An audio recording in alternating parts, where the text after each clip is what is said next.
Bonjour et bienvenue dans le podcast Les Lois Naturelles. Je suis Camille Langlais, naturopathe et fondatrice de ce podcast. C'est en transformant mon hygiène de vie et particulièrement mon alimentation que j'ai découvert toute l'énergie dont mon corps disposait. J'ai ainsi compris à quel point notre corps peut être puissant lorsqu'on lui donne ce dont il a besoin. Cette révélation a changé ma vie et c'est cette même transformation que je souhaite vous offrir.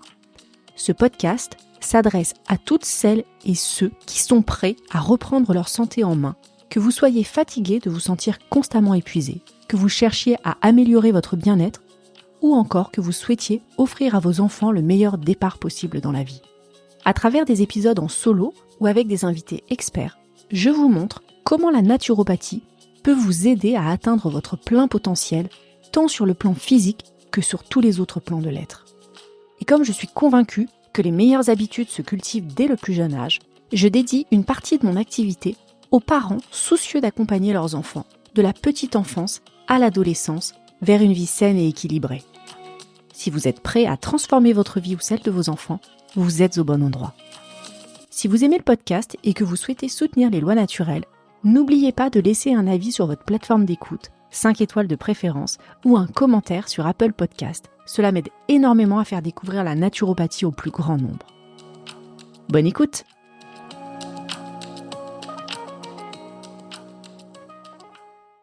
Bonjour et bienvenue dans un nouvel épisode en solo des lois naturelles. Aujourd'hui, on va parler alimentation et plus précisément des catégories d'aliments qu'il est à mon sens impératif de consommer en bio, c'est-à-dire de qualité biologique. Cet épisode, c'est un épisode qui se veut dans la continuité du dernier épisode en solo que j'ai fait, l'épisode sur les labels bio, et dans lequel on a vu qu'il existait notamment deux labels bio, deux labels publics, le label AB, Agriculture biologique, celui du ministère de l'Agriculture française, et l'Eurofeuille, qui est un label européen. À côté de ces deux labels publics, il existe toute une multitude d'autres labels qui voient le jour avec des cahiers des charges plus complets que ce que les labels publics nous proposent. Donc, je vous recommande quand même de vous intéresser à ces sujets, de savoir ce qu'il y a derrière ces labels, quelles sont les exigences derrière ces labels, parce que n'oublions pas que, en tant que consommateurs, nous avons une influence et nous décidons de là où nous souhaitons mettre notre argent quand nous faisons nos courses. Mais justement, les courses, c'est un gros budget, notamment ces dernières années, et financièrement, ce n'est pas toujours évident de s'y retrouver, on doit parfois faire des choix. Alors, quels produits doit-on privilégier en bio absolument? C'est ce qu'on va voir aujourd'hui dans cet épisode. Évidemment, dans un monde idéal, on consommerait tous uniquement des produits bio. Pourquoi? Pour leurs vertus nutritionnelles déjà, parce qu'ils sont plus riches en minéraux, ils sont aussi plus riches en vitamines, mais aussi en antioxydants. Et il faut savoir qu'ils contiennent en moyenne 30% d'eau en moins que les produits conventionnels. Résultat, ils ont forcément une meilleure densité nutritionnelle et souvent, ils ont une saveur plus intense. D'autre part, indépendamment de l'aspect nutritionnel, si on va chercher des produits avec des labels exigeants, il y a d'autres critères qui sont pris en considération, notamment des critères qui sont environnementaux, mais qui ont aussi trait à la condition sociale des travailleurs ou alors des animaux. Donc ce sont vraiment des choses à regarder. Le problème, on le sait, c'est que le bio coûte plus cher. Forcément, j'ai envie de vous dire, c'est tout à fait logique. Et la difficulté, c'est qu'aujourd'hui, ce n'est pas toujours possible d'en faire son seul mode de consommation. D'où peut-être, et c'est ce que je vais essayer de vous proposer aujourd'hui dans cet épisode, l'intérêt de choisir stratégiquement ce que l'on achète en bio. Avant de plonger dans le cœur du sujet, je vous rappelle un point qui est important, c'est que bio, l'estampille bio, ne signifie pas toujours qualité irréprochable. Les labels bio imposent des critères qui sont stricts, c'est vrai, mais ce n'est pas pour autant une garantie absolue. Certains produits sont bio et pourtant ils sont importés et ils peuvent parcourir des milliers de kilomètres avant d'atterrir dans votre assiette. Ils auront donc une empreinte carbone élevée. Et mieux vaut parfois acheter des produits qui ne sont pas labellisés bio, mais qui viennent d'un petit producteur local que vous connaissez et qui cultive en respectant la nature, plutôt que d'acheter du bio qui sera venu de l'autre bout du monde ou je ne sais où, finalement, vous ne connaissez pas l'intégralité de la chaîne. Donc, faites toujours preuve de discernement. Alors, quels sont ces aliments à privilégier? La première catégorie, évidemment, ça sera les fruits et les légumes. Les fruits et les légumes, c'est absolument le cœur de notre alimentation. En tout cas, si ça ne l'est pas, ça devrait absolument l'être. Mais il faut savoir qu'ils sont aussi très, très exposés aux pesticides en agriculture conventionnelle.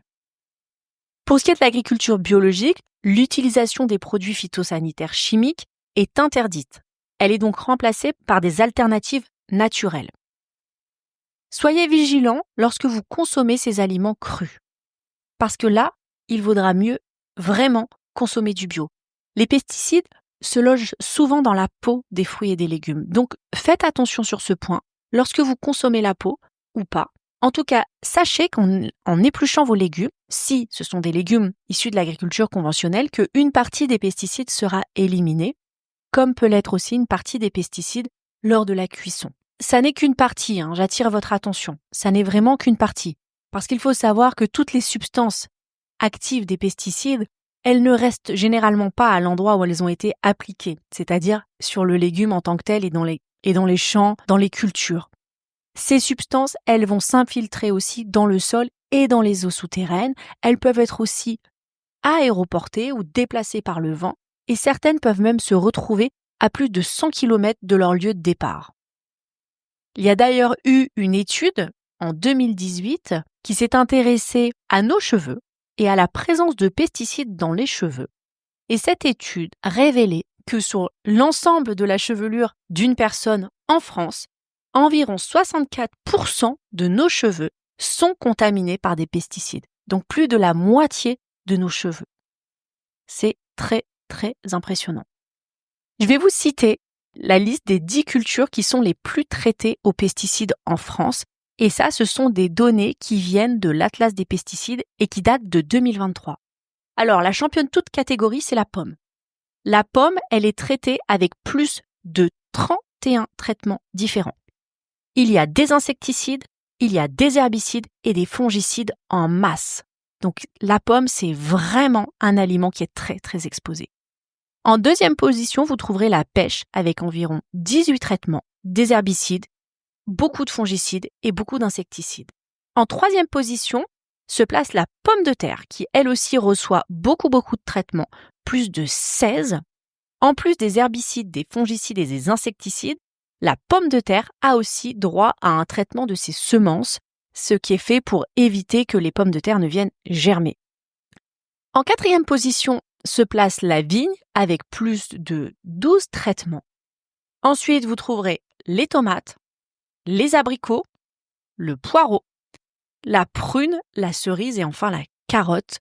La carotte qui compte à elle 8 traitements. Donc ça, ce sont simplement pour les 10 cultures les plus traitées aux pesticides en France. Donc vous savez qu'il y en a évidemment d'autres puisque la dernière culture que j'ai citée, qui est la carotte, recense quand même plus de 8 traitements. Donc vous imaginez un petit peu les quantités de pesticides qui se retrouvent sur nos légumes. D'ailleurs, l'Union européenne, dont fait partie la France, est l'un des plus grands marchés de pesticides au monde. Puisque en Europe, la consommation de pesticides en tonnes en 2020 s'élevait à 468 431 tonnes. Donc, ce n'est pas négligeable et c'est assez proche de ce qui se fait en Amérique du Nord. Malheureusement, les politiques destinées à réduire leur utilisation ne sont pas couronnées de succès jusqu'à présent. Alors, si votre budget est limité, privilégiez des fruits et des légumes de qualité biologique en priorité, ou du moins si ce n'est pas de qualité biologique, trouvez une ferme, un maraîcher local dont vous connaissez le mode de production, qui peut vous parler de la façon avec laquelle il produit ses fruits et ses légumes. Renseignez-vous sur les filières et faites des choix vraiment éclairés. Sachez qu'en faisant ces choix de consommation, vous soutenez une agriculture vertueuse et des modes de production respectueux de la nature, de l'environnement et des conditions sociales des agriculteurs. Voilà pour les fruits et les légumes. Ça n'est pas un hasard d'ailleurs, je vous le rappelle et vous savez que je suis sensible à cette question puisque mon papa est atteint de cette maladie-là, mais la maladie de Parkinson a été reconnue comme maladie professionnelle chez les agriculteurs et on impute directement cette maladie à l'empoisonnement aux pesticides. Donc, dites-vous que si ça a été reconnu comme une maladie professionnelle, c'est que le lien est plus qu'établi. Voilà pour ce premier aliment que je vous recommande vivement de consommer en agriculture biologique ou du moins dans une filière dans laquelle vous connaissez la provenance et vous pouvez identifier le producteur. Le deuxième aliment sur lequel j'attire votre attention, ce sont les œufs. Alors, l'œuf, c'est un des aliments qui est le plus consommé en bio. L'œuf, c'est une excellente source de protéines, mais aussi de lipides, de minéraux et de vitamines. C'est la source de protéines animales qui présente la meilleure valeur nutritionnelle de par ses vertus de digestibilité. Il faut savoir que les lipides qui sont présents dans le jaune d'œuf sont le reflet parfait de l'alimentation de la poule. Vous comprenez donc pourquoi il est important de choisir ces œufs avec attention. Alors, il existe une codification pour les œufs. Vous le verrez, vous le savez peut-être, mais sur la coquille de l'œuf, il y a un code. Et chaque œuf porte un code et le premier chiffre est le chiffre le plus important puisque c'est lui qui va venir nous indiquer la provenance de l'œuf. Si ce premier chiffre est un 0, ce sera un œuf de qualité biologique. Les poules sont donc élevées en plein air avec une alimentation bio. Si ce premier chiffre est un 1, ce sont des œufs plein air, c'est-à-dire que les poules ont un accès à l'extérieur. Si ce premier chiffre est un 2, ce sont des œufs de poules dites sol. Les poules sont en intérieur, mais elles ne sont pas en cage. En revanche, si ce dernier chiffre est un 3, là, vous avez affaire à des poules en cage et à un élevage intensif. Les œufs sont aussi classés en catégories. Il y a 2 types de catégories. La catégorie A, qui sont les œufs qui sont destinés à la consommation, et la catégorie B, qui sont les œufs destinés à l'industrie agroalimentaire. Enfin, vous avez différents labels. À titre de garantie, le label rouge est une garantie d'une meilleure qualité et d'un élevage plus respectueux des animaux. Le label AB, agriculture biologique, lui va venir assurer une alimentation bio et un espace plus grand pour les poules. Un œuf bio se distingue par un mode de production et par des conditions d'élevage des poules qui viennent respecter le cahier des charges de l'agriculture biologique. Et les principales caractéristiques de ce cahier des charges, ce sont les suivantes. Les poules, elles doivent naître et être élevées dans des exploitations bio. Si l'éleveur se voit obligé d'introduire des poules non bio dans l'exploitation, elles doivent être élevées en bio pendant au moins 6 semaines avant que leurs œufs puissent être commercialisés en bio. Donc il y a une garantie. Enfin, pour prévenir le tassement du sol, le surpâturage et la pollution ainsi que l'érosion, le nombre et la densité des poules font l'objet de limitations. Par ailleurs, les bâtiments doivent être organisés pour le bien-être des poules et ne peuvent pas accueillir plus de 3000 poules et plus de 6 poules par mètre carré au sol. Enfin, chaque poule doit disposer d'au moins 4 mètres carrés en plein air durant au moins un tiers de leur vie et sur un parcours défini selon les principes de l'agriculture biologique, c'est-à-dire avec des équipements de protection, de la végétation, des mangeoires et des abreuvoirs suffisamment nombreux. Et enfin, elles ne peuvent pas rester en cage. Évidemment, l'alimentation des poules doit être bio et ne peut pas contenir d'acides amidés de synthèse ni de facteurs de croissance. Et enfin, dernier point et non des moindres, l'utilisation de colorants de synthèse pour le jaune d'œuf est interdit. Ce qui signifie, à contrario, que ce n'est pas interdit quand ça n'est pas du bio. À côté du label agriculture biologique, il existe un autre label qui est le label bleu blanc cœur. Et c'est une démarche qui, elle, vise à améliorer la diversité et la qualité de l'alimentation des animaux.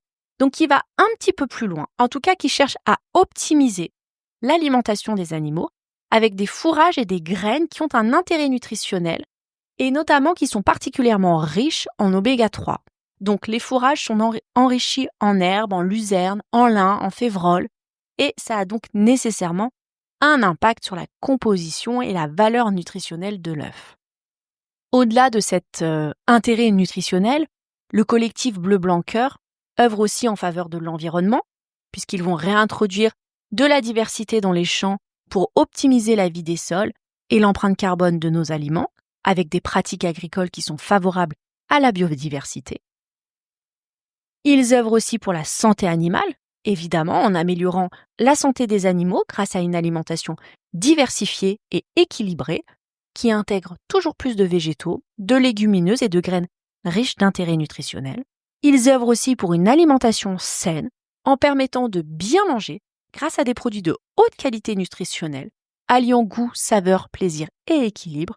Et enfin, ils œuvrent pour une économie vertueuse et un engagement sociétal en créant de la valeur pour les agriculteurs, pour les territoires, avec des produits qui sont accessibles à tous grâce à une filière tracée et mesurée du champ jusqu'à votre assiette. Je ne peux que vous recommander cette filière, les œufs bleu blanc cœur. C'est vraiment une source intéressante d'oméga 3 et il présente un ratio entre oméga 6 et oméga 3 qui est particulièrement intéressant. Alors, on ne les trouve pas forcément partout. Au niveau national, on retrouve ce label dans les magasins U. Tous les œufs de la marque U sont disponibles en différentes gammes, plein air et label rouge, plein air et bio. Vous les trouverez aussi dans les magasins Franprix sous la marque distributeur. Dans les magasins Intermarché aussi, ils sont disponibles sous la marque Volae et enfin sous la marque Monoprix dans les magasins Monoprix. En région, vous pouvez aussi trouver d'autres marques qui vendent sous ce label, donc n'hésitez pas à jeter un œil sur le site internet Bleu Blanc Cœur pour vous informer sur le sujet. J'en profite pour revenir sur une petite idée reçue sur la consommation d'œufs. Vous pouvez tout à fait manger régulièrement des œufs sans avoir de problème au niveau du cholestérol. L'œuf, c'est du bon gras, donc il n'y a vraiment pas de difficulté à ce sujet-là. Ne vous privez pas de manger des bons œufs si vous en avez envie. Voilà pour les œufs. Le troisième aliment sur lequel vraiment je voulais attirer votre attention, ce sont les céréales, et plus particulièrement les céréales complètes. On va se dire, tiens, je vais manger des céréales complètes. Pourquoi ? Parce que, en fait, dans l'enveloppe de la céréale, elle est riche en vitamines, en minéraux. Donc, c'est intéressant que je mange des céréales complètes. Et ça, c'est vrai, tout à fait. En revanche, comme pour les fruits et les légumes, l'enveloppe extérieure va venir retenir de nombreux pesticides. Donc, si vous consommez des céréales complètes, veillez à ce que ce soit des céréales complètes de qualité biologique. Sinon, préférez des céréales raffinées, c'est plus prudent. Alors, c'est vrai que l'enveloppe des céréales va venir contenir des fibres et des vitamines qui sont très intéressantes, mais elle viendra renfermer tous les résidus chimiques des traitements en culture conventionnelle. Donc vraiment, attention. Alors que si vous les prenez de qualité biologique, vous n'aurez ni pesticides de synthèse, ni OGM. Ça viendra garantir un meilleur apport vitaminique, notamment en vitamine B, et un meilleur apport en minéraux et en fibres. Ça, c'est peut-être une erreur à laquelle on peut être confronté lorsque on veut commencer à bien manger.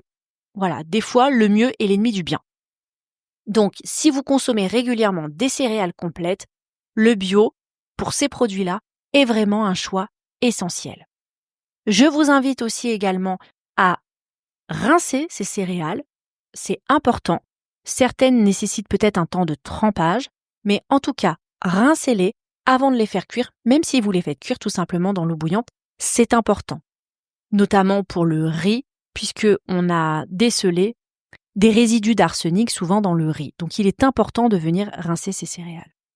Enfin, la quatrième et dernière catégorie dont je voulais vous parler, ce sont les huiles et les matières grasses. Les lipides sont essentiels à notre santé. La difficulté va venir des procédés d'extraction. Les huiles conventionnelles, elles sont extraites à partir de solvants chimiques. Et en plus d'une extraction à base de produits chimiques, elles sont après chauffées à très haute température, ce qui va venir détruire absolument tous les éléments intéressants que pourrait venir nous apporter ce produit. A contrario, les huiles de qualité biologique, elles, sont obtenues par pression à froid. Donc c'est un procédé d'extraction qui est beaucoup plus raisonnable et qui va venir préserver les vitamines, les antioxydants, mais aussi les oméga 3. Et enfin, c'est un procédé qui permettra naturellement une meilleure digestibilité, un résultat final beaucoup plus savoureux. Donc, je vous invite à privilégier une qualité biologique. Mais ce n'est pas tout. Ce qu'il faut savoir aussi pour les matières grasses et les huiles, c'est que, de façon générale, les pesticides, les métaux lourds, les polluants vont se loger dans le gras. Donc, c'est important, vraiment, de choisir des huiles de qualité biologique. À mon sens, c'est vraiment un incontournable. À l'inverse, je pense qu'il y a toute une série de produits qui sont vendus sous label bio et qu'il n'est pas nécessaire d'acheter de qualité biologique. Je pense à tous les produits qui sont industriels et raffinés. Le mieux étant bien sûr de ne pas en consommer, évidemment, mais dans la vie moderne, quand on travaille, quand on est pris par le temps, on fait ce qu'on peut et de toute façon, on est forcément de temps en temps, plus ou moins souvent selon les personnes, mais amené à en consommer. Donc, si vous achetez de temps en temps des gâteaux pour le goûter de vos enfants, si vous achetez de temps en temps des plats préparés, des choses comme ça, personnellement, je n'en fais pas une priorité. Dans la mesure où ce sont des produits transformés, je pense que de façon générale, il vaut mieux les éviter. Le mieux est l'ennemi du bien. On fait notre possible, mais voilà, je pense qu'il y a certains produits, dans la mesure où on est obligé de faire un choix, qu'il n'est pas forcément nécessaire d'acheter de qualité biologique. En revanche, si vous pouvez les faire vous-même, si vous n'y avez recours que de temps à autre, pour moi, c'est pas une difficulté. Il faut quand même faire du mieux qu'on peut, en tout cas tendre vers cela, puisque c'est pas forcément une évidence tous les jours. Donc, pour résumer, privilégiez les fruits et les légumes, surtout les légumes crus, de qualité biologique. Attention vraiment aux œufs. Allez vers un label biologique, si possible, bleu blanc cœur. Et enfin, pour les céréales complètes, vous l'aurez compris, l'enveloppe renfermant tous les pesticides, c'est important de les prendre de qualité biologique, ainsi que les huiles. Alors, je serais curieuse de savoir si ce sont des choses auxquelles vous faites attention. Donc, n'hésitez pas, si vous écoutez le podcast sur YouTube ou si vous me suivez sur mon compte Instagram, à me dire en commentaire. Je fais toujours un post sur le jour de la sortie de l'épisode. Donc, n'hésitez pas à me dire en commentaire les aliments que vous privilégiez en qualité biologique ou un petit peu si vous avez réussi à avoir des producteurs près de chez vous ou comment vous faites vos courses. Je serais très curieuse de le savoir, ça m'intéresse. J'espère que cet épisode vous aura appris de nouvelles choses et qu'il vous aura plu. Je vous donne rendez-vous la semaine prochaine pour une nouvelle interview. Et d'ici là, portez-vous bien. Bonne semaine. Merci d'avoir écouté cet épisode. Rejoignez la communauté des lois naturelles en vous abonnant au podcast et découvrez comment mettre en place des changements simples mais puissants dans votre quotidien. Et si vous souhaitez aller plus loin, je vous invite à prendre rendez-vous pour une consultation en naturopathie où je vous accompagnerai personnellement dans votre démarche de santé naturelle. Ensemble, nous explorerons comment la naturopathie peut transformer votre bien-être et celui de votre famille. Pour prendre rendez-vous, contactez-moi directement via mon compte Instagram, Les Lois Naturelles, ou envoyez-moi un mail à l'adresse suivante, lesloisnaturelles@gmail.com. Je serai ravie de vous accompagner sur votre chemin vers une meilleure santé. À bientôt!